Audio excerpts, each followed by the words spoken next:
Good morning, PCMS staff. I'd like to talk a little bit about Chromebook chargers.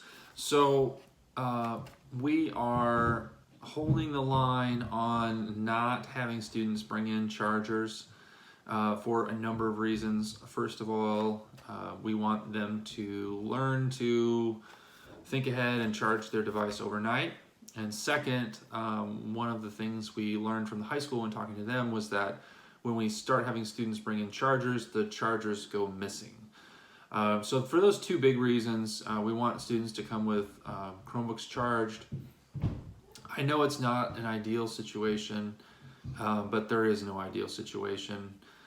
So in talking to the high school, they've tried both ways, and they did tell me very specifically and emphatically that not to allow students to bring in chargers and charge their devices at school. So that is what our policy is. I just wanted to remind you that I know some of the kids are starting to try to do that. They're starting to bring in their chargers. So I just wanted to remind you, we are trying to hold the line on that as much as possible and tell them, look, no charging in the room.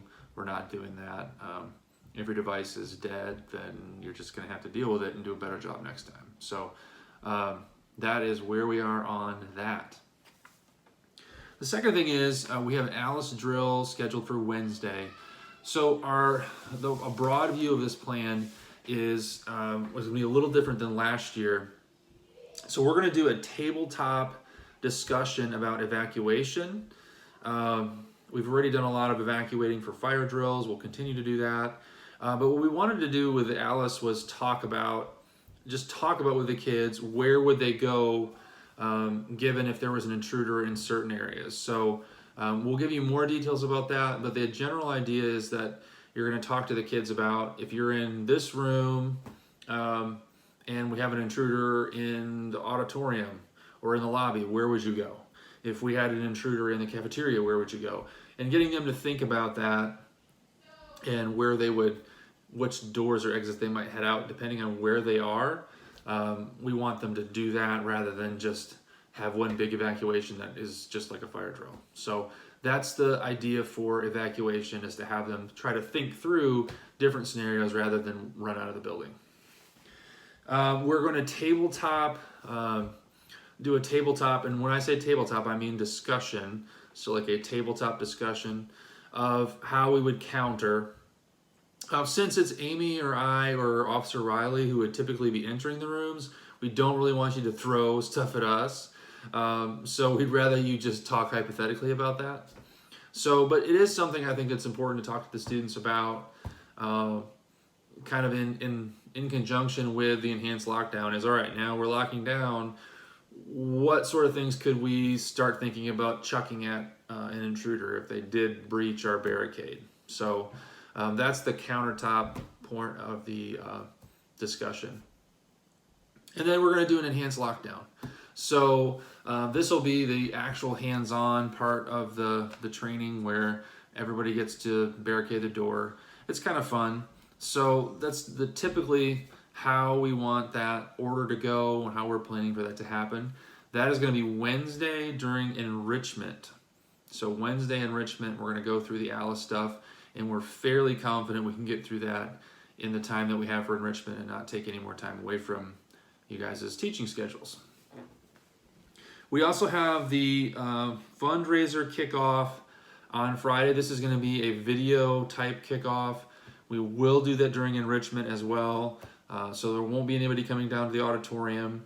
It'll all be via video, and the details, it'll be a very similar fundraiser to ones we've run in the past. We're selling some of the same things, but just doing the kickoff in our rooms via video because of the global pandemic.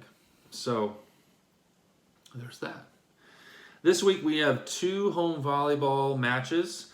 On Monday, grades 6, 7, and 8 are squaring off versus Owensville, and the 6th grade match starts at 5 o'clock. And then on Wednesday, 7th and 8th grade volleyball is taking on North Posey, and the 7th grade match starts at 5:30. The last thing that I have for you this week is I don't want to say bittersweet because that's kind of one of those cliches, but it is kind of bittersweet. It's more bitter than sweet, honestly.